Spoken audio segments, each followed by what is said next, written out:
It began as a hushed conversation behind Kensington Palace walls, one that aides tried to downplay and courtiers quickly silenced.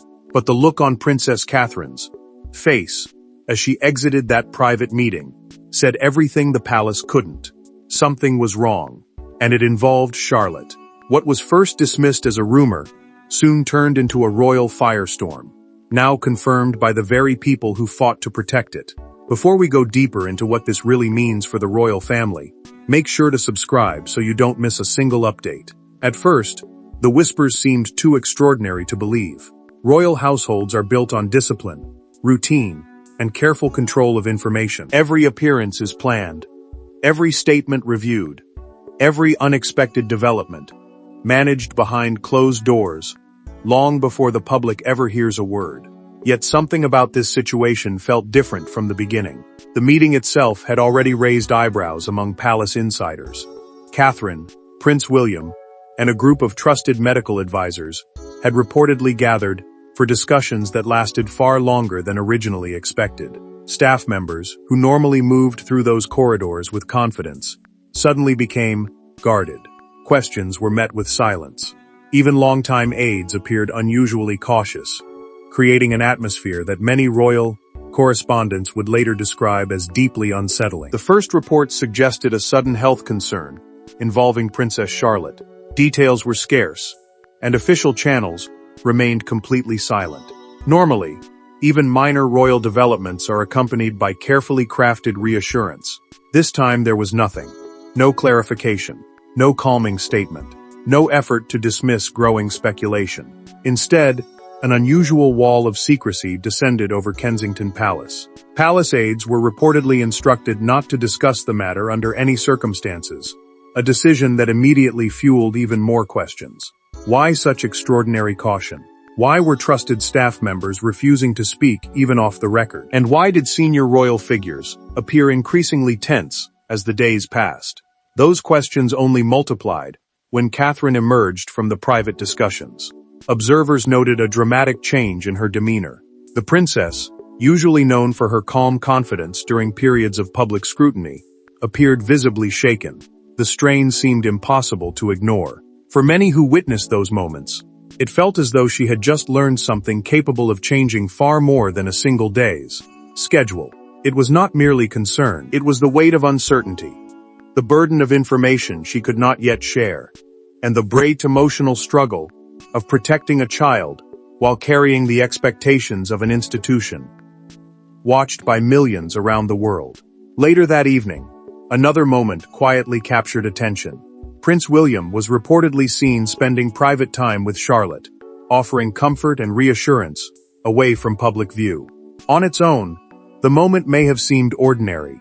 Parents comfort children every day. But within the growing context of palace secrecy and mounting concern, it became another piece of a puzzle that nobody could fully understand. Royal correspondents, who had spent years studying the family's behavior, began noticing subtle changes. Schedules shifted. Planned appearances became uncertain. Conversations among palace circles grew increasingly guarded. More than one insider would later suggest that something unusual had been unfolding behind the cot. Scenes for weeks before anyone outside the inner circle became aware of it. As media speculation intensified, attention turned toward a troubling possibility. What if this was not simply a health matter? What if the anxiety surrounding Charlotte was connected to something larger, something rooted in the royal family's past, rather than its present? The deeper journalists and commentators looked, the more they encountered whispers about an older wound, a chapter of royal history that many believed had been settled long ago. Yet certain names kept resurfacing. Certain memories refused to disappear. And as concern for Charlotte continued to grow, so did suspicions that another story, one carrying decades of emotional weight, was beginning to emerge from the shadows once again. But the chilling truth wasn't just about Charlotte's eighth. It was tied to a royal legacy that had long been buried, until now. When Queen Camilla and King Charles entered the courtroom, few expected the proceedings to become one of the most emotional moments in modern royal history. Yet as Princess Diana's name echoed through the chamber, decades of carefully managed silence began to crack in ways no palace strategist could control. The growing concerns surrounding Princess Charlotte had already placed the royal family under an uncomfortable spotlight, but what unfolded next transformed the conversation entirely. Almost overnight, attention shifted away from the private worries consuming Kensington Palace and toward an unexpected legal hearing that few members of the public had even known was taking place. At first glance, it appeared to be a routine review involving historic royal records. Yet those familiar with the institution understood that certain records are never routine. Some documents carry the weight of decades. Some names possess the power to reopen wounds that never fully healed. And among all the names connected to the modern monarchy, none carried greater emotional force than Diana. What made the hearing so remarkable was not simply its existence, but the timing. The monarchy was already navigating uncertainty, speculation, and mounting public scrutiny. Against that backdrop, the emergence of discussions involving previously protected records immediately raised questions. Why now? Why were issues connected to the past suddenly returning to the surface? And what information hidden within those archives was significant enough to draw renewed attention after so many years? Those questions quickly spread beyond legal circles and into newsrooms around the world, where reporters sensed that something far larger than a procedural review was beginning to unfold. As testimony and historical documents became central to the proceedings, Diana's legacy moved from the background of royal history to the very center of public discussion once again. For years, the palace had worked carefully to move forward, focusing on new generations, new responsibilities, and a changing future. Yet the courtroom seemed determined to pull attention backward. Every reference to Diana carried emotional weight. Every mention of her experiences reignited old debates. Every document reviewed seemed to remind observers that some chapters of royal history remain unfinished no matter how much time passes. The emotional impact became increasingly difficult to ignore. Those following the hearing closely began noting unusual reactions from figures who had spent decades maintaining extraordinary discipline under pressure. King Charles, a man accustomed to public scrutiny and institutional responsibility, appeared unusually affected as Diana's story resurfaced through official records and testimony. The discussion was no longer about headlines from the past. It was about memories, decisions, and consequences that continued to shape the monarchy long after the original events had passed into history. For Queen Camilla, the situation appeared equally challenging. Few individuals have lived under the shadow of public controversy for as long or as intensely. Yet this hearing threatened to revive emotions many believed had gradually faded with time. As Diana's name dominated discussion after discussion, attention inevitably returned to the relationships, conflicts, and personal struggles that had defined one of the most turbulent periods in royal history. The pressure was immense. Every development invited renewed scrutiny. Every revelation sparked fresh analysis.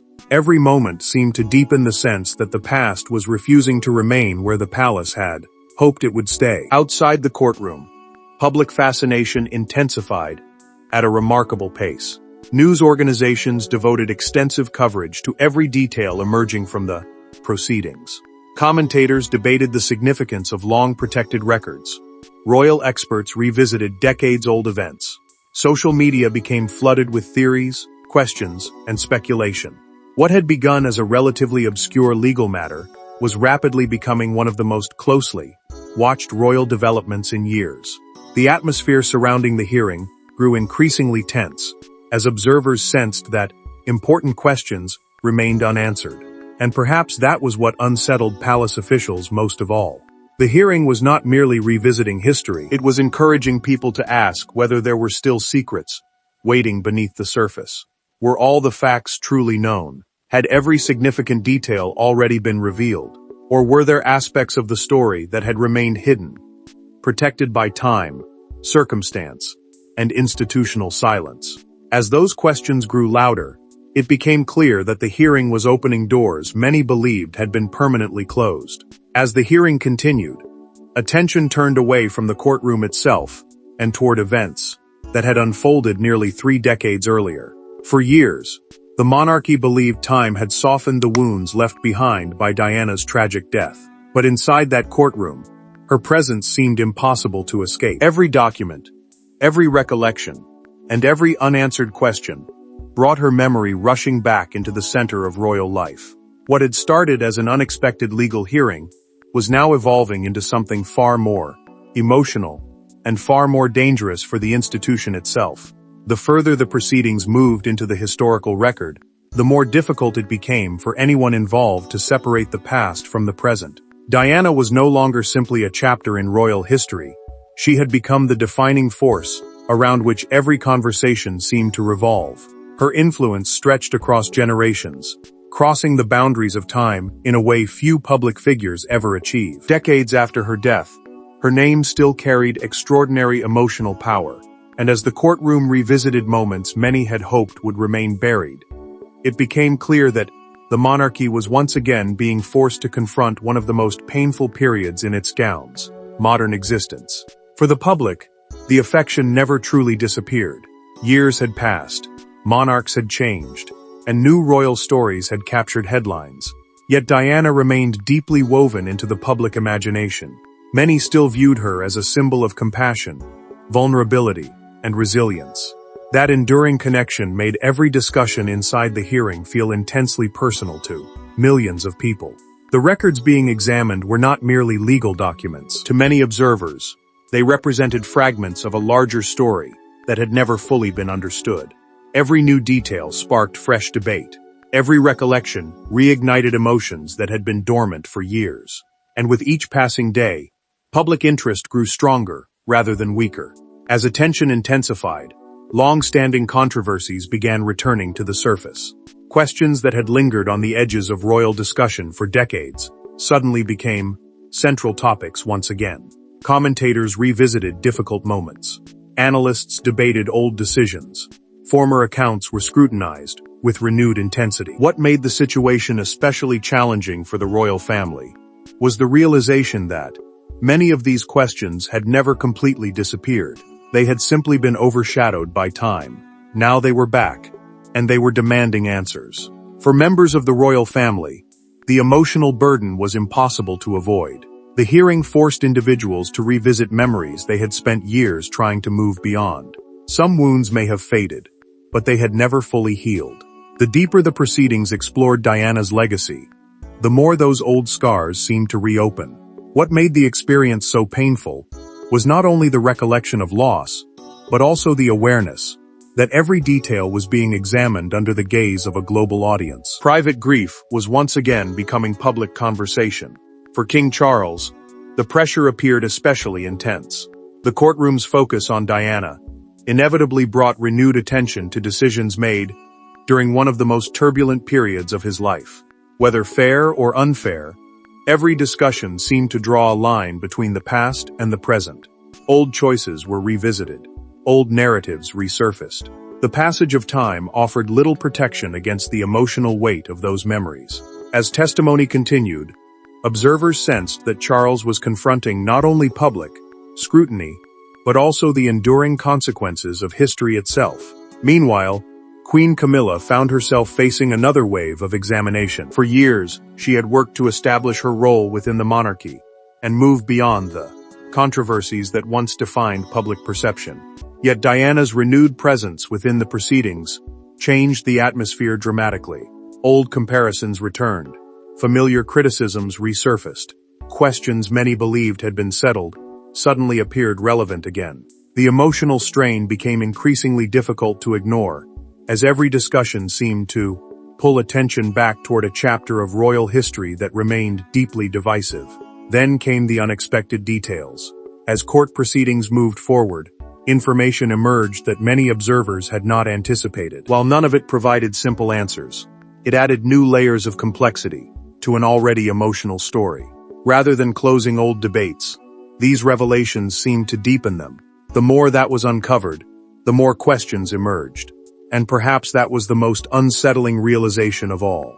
This was no longer simply an examination of what had happened decades earlier. It was becoming a debate about how those events continued to shape the monarchy today, and what, impact they might have on the generations who would inherit its future. Yet it was not the past alone that threatened the royal family. It was what those memories could mean for the future. Observers had seen King Charles weather scandals, political storms, and personal tragedies. But what happened next stunned even veteran royal watchers. For perhaps the first time in years, the king appeared unable to hide the emotional weight of Diana's legacy. The courtroom had already become a place where old memories refused to remain buried. But as the proceedings moved deeper into the heart of Diana's story, something shifted. The focus was no longer solely on documents, testimony, or historical records. Attention began turning toward King Charles himself. For decades, he had endured public criticism, family turmoil, turning relentless scrutiny, while maintaining the composed image expected of a monarch. He had survived crises that might have overwhelmed others. Yet, as the hearing continued, observers sensed that this challenge was different. It was not a political controversy. It was not a constitutional debate. It was deeply personal, touching wounds that history had never completely allowed to heal. As testimony revisited some of the most difficult chapters connected to Diana's life, the emotional burden appeared to grow heavier. Every recollection seemed to carry consequences that extended far beyond the courtroom walls. Discussions surrounding public perception, institutional decisions, and personal responsibility brought old questions back into the spotlight. Questions that had lingered for years suddenly felt immediate again. Questions about what could have been done differently. Questions about how certain events unfolded. Questions about whether anyone involved had truly escaped the shadow of those years. The atmosphere became increasingly intense as the hearing forced everyone present to confront uncomfortable realities. Witnesses and observers would later describe several moments that left a lasting impression. It was not necessarily what was said that captured attention. It was the emotional weight behind it. There was a growing sense that history was no longer being discussed as something distant and settled. Instead, it felt alive, influencing every conversation and every reaction. For Charles, the experience seemed particularly difficult because it required him to navigate two competing realities at once. On one side stood the monarch, responsible for protecting the institution and ensuring its continuity. On the other stood the individual, confronted by memories, regrets, and a lifetime of public judgment. That tension became impossible to ignore. The hearing repeatedly returned to Diana's treatment by the institution itself, prompting renewed debate about how the monarchy handled one of the most turbulent periods in its modern history. For some observers, the proceedings represented an opportunity for reflection. For others, they reopened old criticisms. Regardless of perspective, the result was the same. The discussion intensified. Emotions deepened. The past refused to loosen its grip. Every examination of Diana's experiences seemed to lead back to larger questions about accountability, responsibility, and the human cost of royal life. Meanwhile, public reaction began evolving in unexpected ways. Many who had followed the royal family for decades found themselves reassessing long-held opinions. The courtroom discussions created a more complicated picture than many had anticipated. Rather than offering simple conclusions, they highlighted the immense pressures faced by individuals trapped between personal relationships and public duty. Sympathy emerged from unexpected places. Debate became more nuanced. People who had once viewed events through a single lens now found themselves confronting uncomfortable complexities. Inside palace circles, concern continued to grow. Advisors understood that the hearing was no longer just a legal matter. It was becoming a defining moment in how history might remember key figures within the royal family. Every development carried potential consequences. Every emotional reaction generated headlines. Every new revelation fueled another cycle of analysis. Palace officials reportedly worried not only about the immediate impact, but also about the long-term legacy that might emerge from these proceedings. And at the center of it all stood Charles, facing perhaps one of the most difficult challenges of his reign. Not because of political opposition or constitutional pressure, but because he was being forced to confront how future generations might interpret the choices, circumstances, and tragedies that shaped his life. The hearing had become more than an examination of Diana's story. It was becoming an examination of his own place within it. As questions about legacy, responsibility, and historical judgment continued to grow, the courtroom waited for the next development. Few realized that the most dramatic moment of all was still approaching. But if Charles's reaction surprised the courtroom, Camilla's response would create an even greater shock. For decades, Camilla had endured criticism, headlines, and public scrutiny. Yet, as Diana's story unfolded once again, before a captivated audience, the emotional pressure appeared to become overwhelming, leading to a moment few believed they would ever witness. The courtroom was already carrying the weight of history when attention gradually shifted from King Charles to Queen Camilla. The emotional atmosphere had become impossible to ignore. Every testimony seemed to deepen the sense that the monarchy was confronting something far greater than a legal review. Diana's name had become the center of gravity around which every discussion revolved. No matter how far the proceedings moved, they always seemed to return to her. Her legacy dominated the hearing. Her memory shaped the reactions. Her influence lingered over every conversation.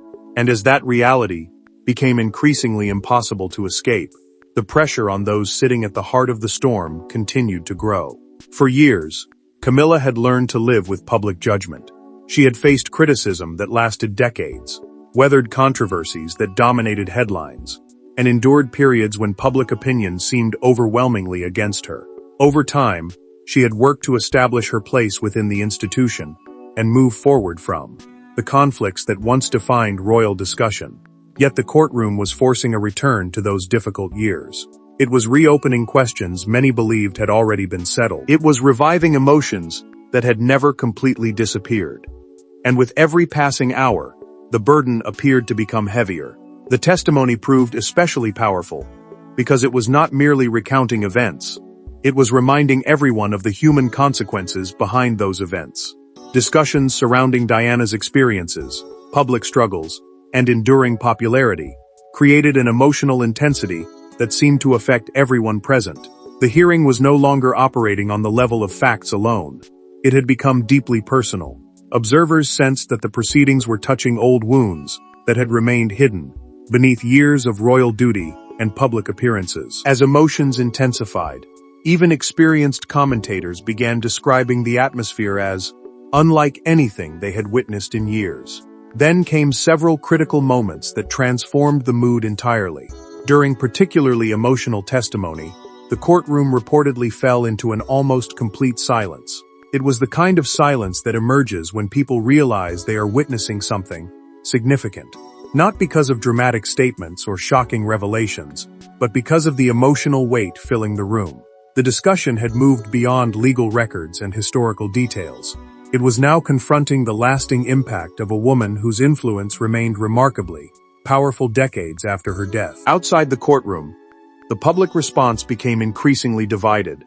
For some, the hearing reinforced long-standing sympathy for Diana and renewed questions about the royal family's past.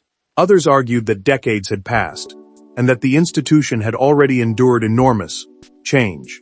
Yet despite those differing views, one fact remained impossible to ignore. Diana continued to command extraordinary attention. Even after all these years, she remained one of the most influential figures in the monarchy's modern story. That reality complicated everything. Every reaction inside the courtroom was immediately analyzed. Every emotional moment generated worldwide discussion. Every development seemed to deepen public fascination. As media coverage expanded across continents, palace advisors reportedly became increasingly uneasy. They understood that the consequences of the hearing extended far beyond temporary headlines. Reputation, legacy, and public trust were all being tested.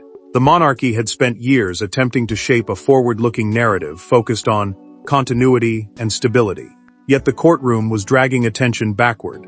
It was forcing renewed examination of painful chapters many hoped had gradually faded from public focus. The fear among some advisors was not simply about immediate criticism. It was about whether these events might permanently influence how future generations viewed key figures within the royal family. Meanwhile, the global conversation continued to grow louder. Commentators debated what the proceedings revealed about the monarchy. Historians revisited old controversies. Royal experts questioned how the institution would respond moving forward. The hearing was no longer just a story about Diana, Charles, or Camilla. It was becoming a larger battle over memory itself. Who would shape the narrative? Which version of history would endure? And what would this renewed focus mean for the monarchy's future? Those questions became increasingly urgent as the proceedings moved forward. Because while much of the world remained captivated by the emotional scenes unfolding in public, another struggle was beginning to take shape away from the spotlight. A quieter conflict. A strategic conflict. One that could ultimately prove even more significant than anything revealed inside the courtroom. While the world focused on tears inside the courtroom, a far more consequential battle was quietly beginning behind palace doors. As headlines spread across the globe, Prince William and Princess Catherine found themselves confronting an uncomfortable reality. The courtroom drama was no longer just about Diana's past.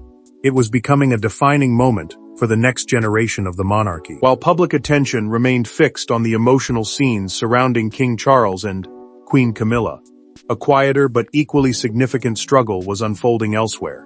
The renewed focus on Princess Diana was reaching far beyond the individuals directly connected to the courtroom proceedings.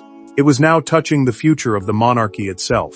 At the center of that future stood Prince William and Princess Catherine, two figures who had spent years carefully building an image of stability, duty, and continuity. Yet the events unfolding around them threatened to pull them into a debate they had never sought to lead. For William, the situation carried a uniquely personal weight. Every discussion about Diana inevitably brought attention back to his mother, her legacy, and the impact her loss had on his life. Decades had passed since that tragedy, yet the emotional connection remained powerful. As the hearing continued to dominate international headlines, William found himself facing a painful reality. The world was not simply revisiting Diana's story. It was examining how her story continued to shape the monarchy that he would one day inherit. The renewed focus forced difficult questions into public conversation once again. Questions about the past, questions about the institution, questions about how future generations would interpret the events that defined one of the most consequential chapters in royal history. Beside him stood Catherine, whose role became increasingly important as tensions continued to rise. Throughout years of public scrutiny and family challenges, she had often been viewed as a source of steadiness. Now that steadiness was being tested. Advisors reportedly understood that the monarchy needed reassurance, not division. It needed calm leadership during a period of uncertainty. Catherine's ability to project stability became more valuable than ever as public attention intensified and speculation continued to spread across media platforms around the world. Yet behind the broader institutional concerns lay another deeply personal issue. William and Catherine were not only future leaders of the monarchy, they were parents. As discussions surrounding Diana grew louder, attention inevitably turned toward Prince George, Princess Charlotte, and Prince Louis. The growing media frenzy created concerns about how the next generation might be affected by the emotional storm unfolding around them. Every headline carried consequences. Every public debate risked drawing younger members of the family into controversies they had no role in creating. Protecting them became an increasingly important priority as the situation continued to escalate. At the same time, familiar comparisons began resurfacing. Public conversations increasingly drew parallels between Diana and Catherine, something that had occurred periodically throughout the years, but now returned with renewed intensity. Supporters praised similarities in public connection and compassion. Critics questioned the fairness of such comparisons. Regardless of perspective, the effect was undeniable. Catherine once again found herself linked to one of the most iconic figures in royal history. What might have once been viewed as flattering now carried additional pressure, particularly during a moment when emotions throughout the monarchy were already running high. The future of the institution itself also came under growing scrutiny. Commentators, historians, and royal observers began asking what these developments revealed about the monarchy's ability to maintain public trust. Could it continue moving forward, while unresolved questions from the past remained so emotionally powerful? Could younger royals successfully lead an institution, still wrestling with events that occurred decades earlier? Those concerns became increasingly urgent as public debate expanded. Inside palace circles, efforts reportedly intensified to maintain unity. Advisors understood that visible division would only deepen uncertainty. Messages of stability became essential. Coordination became critical. Yet beneath those efforts, old tensions appeared to be resurfacing. Not always openly, not always dramatically, but enough to remind those involved that history rarely remains confined to the past. Family relationships, shaped by earlier conflicts, could suddenly feel fragile again when old wounds were reopened. As public attention continued to grow, another concern emerged: trust. The monarchy depends heavily on public confidence, and confidence can be difficult to restore once doubts begin to spread. The courtroom proceedings had evolved into something much larger than a discussion about Diana. They were becoming a test of how the institution would navigate memory, accountability, and change. William and Catherine understood that their future roles would be shaped by how that test unfolded. Yet even as they worked to steady the monarchy during one of its most emotionally charged moments, new information was beginning to surface. Information that threatened to push the entire situation into even more dangerous territory. And as the younger generation faced mounting pressure, new revelations threatened to make the situation even more explosive. Just when many believed the most dramatic moments had already passed, previously overlooked records began drawing intense attention. Suddenly, the conversation was no longer about memories alone. It was about evidence, accountability, and the possibility of rewriting a royal narrative. The pressure surrounding the monarchy had already reached extraordinary levels when a new development changed everything. For days, public attention had been focused on emotional testimony, personal reactions, and the lingering influence of Princess Diana's legacy. Many assumed the hearing had reached its emotional peak. They were wrong. What emerged next shifted the entire conversation. Hidden among the growing collection of records, testimony, and historical material were documents that had initially attracted little attention. Yet as legal experts and investigative journalists began examining them more closely, those records started generating questions that could not easily be dismissed. The significance of these documents did not become apparent immediately. At first, they seemed like minor pieces within a much larger story. But as specialists reviewed their contents and compared them against previous accounts, a different picture began to emerge. Certain timelines attracted scrutiny. Certain details appeared more important than they had originally seemed. What had once looked like supporting material was suddenly being discussed as potentially crucial evidence in understanding the broader narrative surrounding some of the monarchy's most difficult years. The shift was dramatic. The focus was no longer centered solely on emotion or memory. It was now moving toward documentation, interpretation, and accountability. Legal analysts quickly entered the debate. Across news programs, opinion columns, and public discussions, experts offered competing views about the implications of the records. Some argued that the documents merely added context to events already understood by historians. Others suggested they raised important questions that deserved deeper examination. The disagreement only fueled further interest. Every new analysis generated additional speculation. Every expert opinion seemed to inspire another wave of debate. Rather than reducing uncertainty, the records appeared to multiply it. At the same time, media organizations intensified their investigations. Reporters who had spent years covering the royal family began revisiting old archives, conducting new interviews, and comparing previously accepted narratives against the information now receiving renewed attention. The search for answers became relentless. Newsrooms understood that public fascination had reached extraordinary levels. Audiences were no longer satisfied with broad summaries. They wanted details. They wanted explanations. Most importantly, they wanted to understand whether the records revealed something genuinely new about one of the most scrutinized periods in royal history. Inside palace circles, concern reportedly grew with each passing day. Advisors found themselves responding to developments that seemed to evolve faster than anyone anticipated. Every headline generated fresh challenges. Every interpretation required careful consideration. The institution had spent years trying to move beyond the controversies connected to Diana's life and death. Yet the emergence of these records threatened to reopen conversations many believed had finally settled. The The possibility that new evidence could alter public understanding created an atmosphere of growing uncertainty. Meanwhile, public fascination reached unprecedented levels. Discussions extended far beyond royal watchers and historians. People who had not followed the monarchy closely suddenly became interested. Social media platforms filled with theories, questions, and competing interpretations. Television coverage expanded. International publications devoted extensive attention to the unfolding developments. The story had evolved into something larger than a royal controversy. It had become a global conversation about history, memory, and truth. As scrutiny intensified, another issue emerged with increasing force: transparency. Many observers began asking whether enough information had been shared over the years. Others questioned whether important details had remained hidden for too long. These questions did not necessarily produce clear answers, but they generated significant pressure. The more attention focused on the records, the more difficult it became for anyone involved to control the narrative. The demand for clarity continued to grow.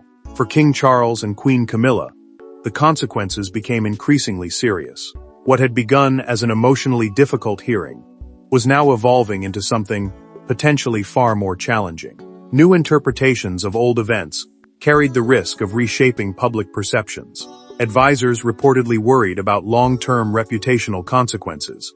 Historians debated how future accounts might be influenced. The uncertainty became impossible to ignore because nobody knew exactly where the growing examination would lead. And that uncertainty may have been the most powerful force of all. Every answer seemed to create new questions. Every revelation appeared to uncover another layer of complexity.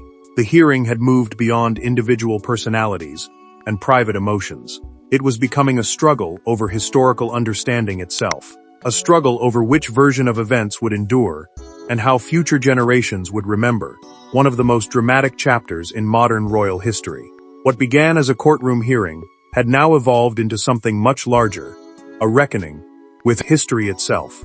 In the end, the most remarkable figure in the story was the one who was never physically present. Decades after her death, Princess Diana once again commanded the attention of the world, reminding everyone that some legacies are simply too powerful to fade. What began as whispers behind palace walls, concerns surrounding Princess Charlotte, and an unexpected courtroom hearing had ultimately led back to a single, unavoidable truth. Throughout every testimony, every debate, every emotional reaction, and every newly examined record, one figure remained at the center of the story. Not because she was there to speak for herself, not because she could respond to the countless discussions surrounding her life, but because her influence continued to shape the monarchy in ways that even the passage of time could not erase. Diana's presence lingered over every chapter of the unfolding drama, proving that some individuals leave behind more than memories. They leave behind questions, lessons, and legacies powerful enough to influence generations. As the hearing drew closer to its conclusion, people around the world found themselves reflecting not only on how Diana lived, but also on what she represented. To many, she embodied compassion in an institution often viewed as distant. To others, she represented resilience during periods of immense personal struggle. Her life had been marked by extraordinary success and extraordinary suffering, a contrast that made her story impossible to forget. Years after her death, that combination of triumph and heartbreak continued to resonate. The courtroom may have been examining records and testimony, but the public was examining something deeper. They were revisiting the emotional connection that had made Diana one of the most beloved figures in modern history. For King Charles and Queen Camilla, the hearing became more than an examination of the past. It became a confrontation with history itself. The proceedings repeatedly returned to events that had shaped public perceptions for decades. No matter how much the monarchy evolved, no matter how many years passed, those moments remained part of the institution's story. The hearing served as a reminder that history is not always something left behind. Sometimes it travels forward, influencing present decisions and future expectations. For Charles and Camilla, that reality became impossible to ignore as public attention focused, once again, on the events that had defined so much of their lives. Meanwhile, Prince William found himself carrying an increasingly important responsibility. Throughout the proceedings, there was a growing recognition that he had become one of the principal guardians of Diana's wells. Legacy. His role was no longer simply that of a son remembering his mother. It was also the role of a future king, navigating the complicated relationship between memory and leadership. Every decision he made would inevitably be measured against the values people associated with Diana. Every step forward would carry echoes of the past. That burden was significant, but it also reflected the extraordinary influence Diana continued to hold over the future of the monarchy. Alongside William stood Catherine, whose importance within the royal family appeared greater than ever. During a period marked by uncertainty, scrutiny, and emotional upheaval, she increasingly represented continuity and reassurance. As comparisons between Diana and Catherine continued to emerge, many observers viewed her as an important bridge between the monarchy's past and its future. Her growing role highlighted a larger truth. The institution could not survive on tradition alone. It also needed figures capable of earning public trust in a changing world. That challenge now stood before the monarchy, more clearly than ever. The hearing had exposed not only old wounds, but also difficult questions about transparency, accountability, and public confidence. The institution faced a defining crossroads. It could attempt to move forward while ignoring the lessons of the past, or it could embrace those lessons and use them to strengthen its future. The choice would shape how future generations viewed the monarchy and the people entrusted with leading it. Perhaps that was the most important lesson to emerge from the entire saga. Truth has a remarkable way of resurfacing. Memories have a remarkable way of enduring. And public trust, once tested, requires more than time to restore. The courtroom proceedings demonstrated that history is not merely a collection of events locked away in archives. It remains alive through the people affected by it, the stories told about it, and the lessons learned from it. Long after the headlines fade and the debates quiet down, Diana's influence will continue shaping conversations about duty, compassion, leadership, and responsibility. Her story remains woven into the fabric of the monarchy itself, and whether viewed as a symbol of change, a figure of inspiration, or a reminder of the human cost behind royal life, her legacy continues to guide the future, just as powerfully as it defined the past. Because long after courtrooms empty and headlines disappear, the question that haunted the monarchy for decades remains unanswered. Can any institution truly escape the shadow of the people who changed it forever? Thanks for watching. Please don't forget to like and subscribe, and we will see you in next one.